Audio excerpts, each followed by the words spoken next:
Perkenalkan, nama saya Devi Aristi Oktaviani. Hari ini saya akan menjawab tugas di luar ruangan hari ke-9. Pertanyaannya mengenai cara membaca bagan kurikulum Bimba. Pertanyaan yang pertama, apa arti dari tanda panah yang terdapat pada bagan kurikulum Bimba? Tanda panah menunjukkan alur. Pertanyaan yang kedua, apa arti dari garis tebal yang terdapat pada bagan kurikulum Bimba? Yaitu menunjukkan syarat. Pertanyaan yang ketiga, apa arti dari tanda seru yang terdapat pada bagan kurikulum Bimba? Artinya yaitu harus hati-hati atau pastikan tujuan dan syarat sudah terpenuhi. Pertanyaan yang keempat, jelaskan bagaimana cara membaca bagan kurikulum Bimba. Tahap selanjutnya setelah materi HVBD GKM PSY yaitu B1A. Dengan syarat lain, D4 HVK dan HSAIUEO-nya sudah harus terpenuhi. Maksudnya yaitu tahap selanjutnya dari HVBD GKM PSY yaitu modul B1A yang ditunjukkan oleh tanda panah. Dari materi HVBD GKM PSY, tanda panahnya mengarah ke modul B1A, yang berarti motivator bisa memberikan modul B1A kepada anak setelah tujuan materi HVBD GKM PSY sudah tercapai. Namun karena modul B1A terhalang oleh garis tebal, artinya materi tersebut tidak boleh diberikan secara langsung. Motivator harus memastikan bahwa semua syaratnya sudah terpenuhi. Jika sudah terpenuhi semua, maka modul B1A boleh diberikan kepada anak. Pertanyaan selanjutnya, apa syarat HSAIUEO? Sebelum mengenalkan huruf simbol AIUEO pada anak, setidaknya anak mampu mengucapkan bunyi HVAIUEO. Pertanyaan berikutnya, apa syarat modul B1A? Syarat modul B1A yaitu D4 HVK, HSAIUEO, dan HVBDG KMPSY. Apa syarat modul B1B? Syarat modul B1B HVJLNTRC, D4 HVS, dan B1A. Pertanyaan yang berikutnya yaitu apa syarat D4 HVS?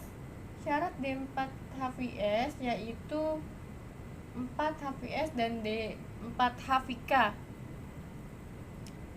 Lalu apa tahap selanjutnya setelah 4 HVK? Tahap selanjutnya setelah 4 HVK yaitu 4 HVS. Apa tahap selanjutnya setelah B1A? Tahap selanjutnya setelah B1A yaitu B1B. Apa tahap selanjutnya setelah B1E?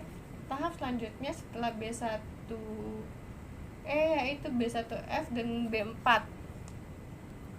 Apa tahap selanjutnya setelah B4? Yaitu B5. Pertanyaan mengenai tahap persiapan. Pertanyaan yang pertama, apa pengertian tahap persiapan? Tahap persiapan sama dengan tahap verbal. Huruf verbal berarti huruf yang hanya dibunyikan dengan cara diucapkan dan diperdengarkan tanpa memperlihatkan bentuk hurufnya. Pertanyaan yang kedua, apa pengertian dari huruf verbal? Huruf verbal berarti huruf yang hanya dibunyikan dengan cara diucapkan dan diperdengarkan tanpa memperlihatkan bentuk hurufnya. Definisi ini sejalan dengan definisi huruf verbal menurut Bimba AIUEO. Pertanyaan yang ketiga, tahap persiapan disebut juga dengan tahap apa? Yaitu tahap verbal. Pertanyaan yang keempat, mengapa ada tahap persiapan? Karena untuk mengetahui apakah sebelum lanjut pada tahap awal, anak sudah menguasai tahap persiapan atau belum, dan bisa masuk ke materi setelahnya atau tidak. Pertanyaan yang kelima yaitu apa tujuan adanya tahap persiapan? Yaitu tujuannya agar anak senang bermain huruf verbal yang berdampak anak semakin mampu. Selanjutnya pertanyaan yang keenam, materi apa yang termasuk dalam tahap persiapan? Yaitu materi verbal huruf, verbal kata, verbal dikte, dan verbal kalimat. Pertanyaan yang ketujuh, bagaimana cara penyampaian motivator dalam tahap persiapan?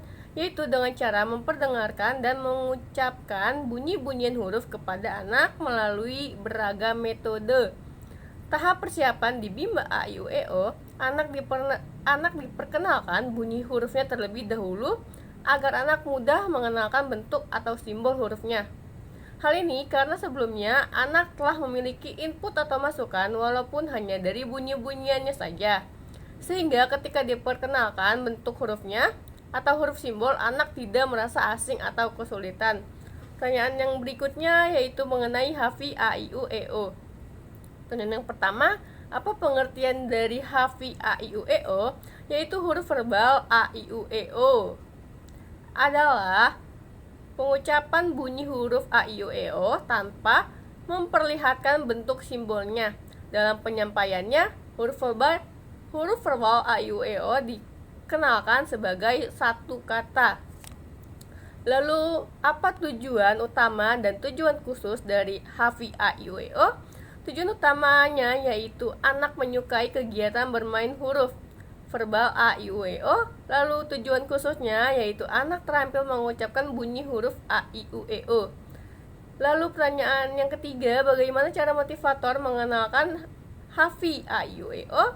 Yaitu dengan menggunakan yel bimba. Kemudian bisa juga kita aplikasikan dengan beberapa metode kegiatan seperti berdialog, bercerita, mendongeng, bernyanyi, dan permainan.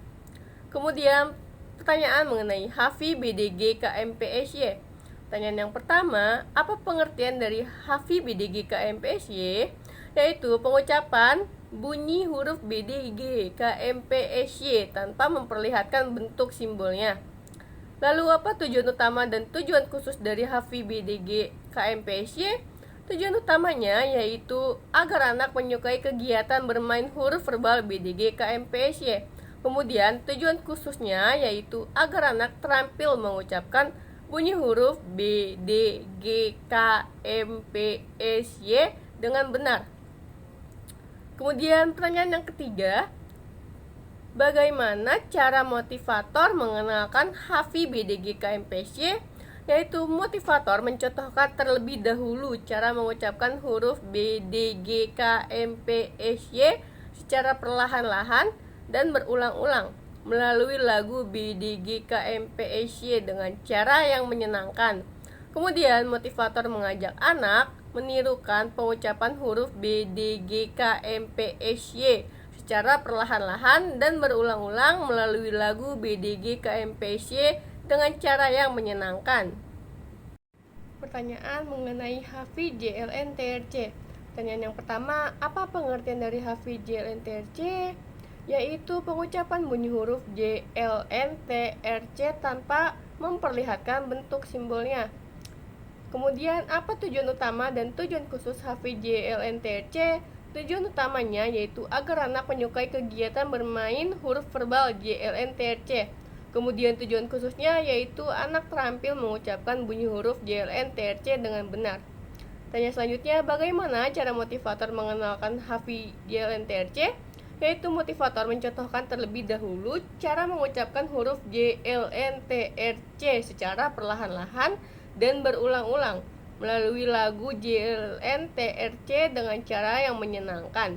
Kemudian motivator mengajak anak menirukan pengucapan huruf JLN-TRC secara perlahan-lahan dan berulang-ulang melalui lagu JLN-TRC dengan cara yang menyenangkan. Kemudian pertanyaan selanjutnya mengenai hafi ABC. Pertanyaan yang pertama, apa pengertian dari hafi ABC? Yaitu huruf verbal ABC. Pertanyaan yang kedua, apa tujuan utama dan tujuan khusus hafi ABC? Tujuan utamanya agar anak menyukai verbal ABC, yaitu khususnya agar anak terampil dalam pengucapan huruf verbal ABC. Pertanyaan yang ketiga yaitu bagaimana cara motivator mengenalkan hafi ABC? Yaitu dengan cara mencontohkan terlebih dahulu pengucapannya. Setelah itu, menyuruh anak membaca huruf ABC secara perlahan-lahan dan berulang-ulang. Sekian tugas di luar ruangan hari ke-9 saya. Kurang lebihnya mohon maaf. Wabillahi taufiq walhidayah. Wassalamualaikum warahmatullahi wabarakatuh.